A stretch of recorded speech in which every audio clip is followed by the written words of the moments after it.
3根树枝的橡树仙女。从前，在一个遥远的地方，生活着一个绿国王的儿子。他整天独自在宫里，觉得很无聊，于是他带上武器去打猎。到了森林后，他找到了一只小兔子，就瞄准它准备射击。王子，好人有好报，你就放了我吧。王子饶了兔子一命，不再伤害它。他继续走，兔子也跑掉了。接着，他找到了一只狐狸。狐狸说：“王子，别杀我，饶我一命，你会有好报的。”王子把狐狸也放走了，继续走。他在森林里找到了一头鹿，鹿也说：“饶我一命，我会告诉你一件好事情，你会感谢我的。你到森林中间去，在那里你会找到一棵长着3根树枝的橡树，你砍下一根树枝，树枝里会跑出来一个小仙女，不过你要带一些水在身上，你可能会需要的。”王子按照鹿的话去做了，他找到了那棵树，砍下来一根树枝，树枝里果然出现了一个漂亮的小仙女。我要喝水，我快渴死了。王子一阵手忙脚乱地想倒水，但是水壶倒了，水流干了，美丽的小仙女被渴死了。王子没办法，把她抱在怀里带回家埋葬了她。过了一段时间以后，王子又去打猎，他又碰到了狐狸。仁慈的王子，为了回报你，我告诉你一件好事，你到森林去，从那棵橡树上再砍一根树枝下来，但是带上水，你会需要的。王子带了一壶葡萄酒，他想这个应该也管用。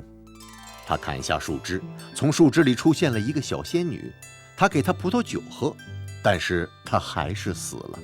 王子伤心地抱起她，带回家里埋葬了她。王子伤心了一阵子，又去森林打猎，他又碰到了小兔子。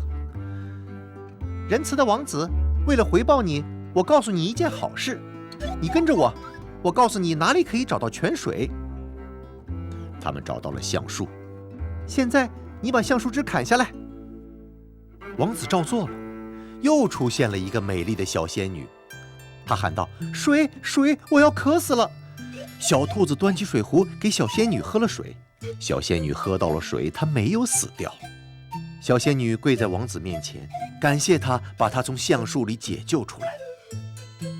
他们拥抱了，相互亲吻了对方。于是3个人开始往回走。在路上，他们在王宫边上找到了一口井，他们在那里坐了下来。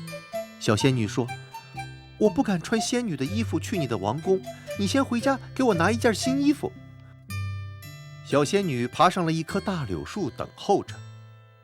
这时，一个巫婆过来喝水，她往井里一看，看到了一个一身白色的美丽仙女。她看看这儿，看看那儿，没有找到任何人。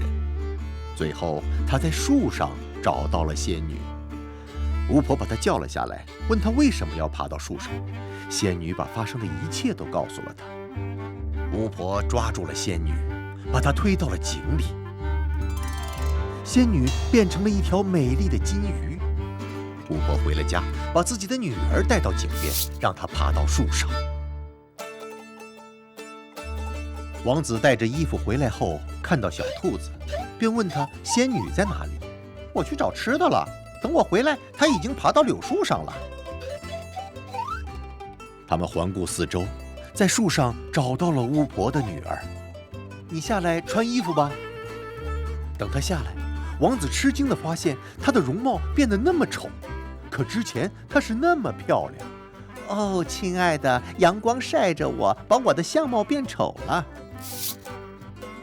于是王子帮她穿上衣服，他以为她是仙女，把她带回了家。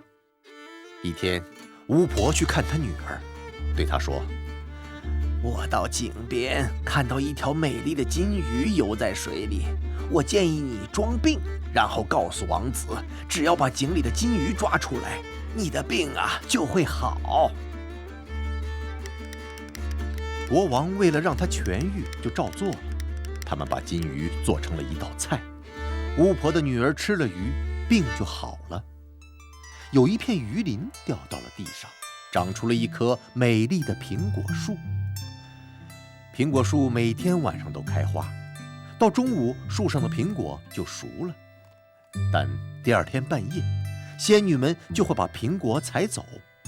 巫婆又去了她的女儿那里。这是怎么回事啊？一定要把那棵树砍掉，不能让他们发现你不是仙女。王后又和国王说：“那棵树你让人把它砍掉吧，我不要再看到它了。”附近住着一个穷人，他却把树砍倒了。当他把树剁开的时候，一小块木头掉了出来，他如获至宝，放进口袋带回了家里。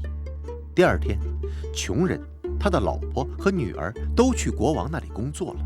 他们早早的就去了，家里还没来得及打扫，床也没来得及收拾。到了晚上，他们回家发现房子已经打扫好了，床也铺好了。他们十分好奇，到底是谁来过家里。第二天，他们又去工作，但是把女儿留在家里躲了起来。穷人的女儿看到一个仙女从小木块里走出来，开始扫地。她立即把小木块抓在手里。仙女就此回不去了。就这样，他们抓住了仙女。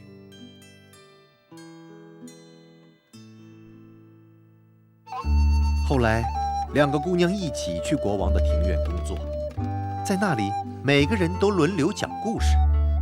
国王突然说：“你也讲一个吧，让我们听听你看到过什么，做过什么吧。”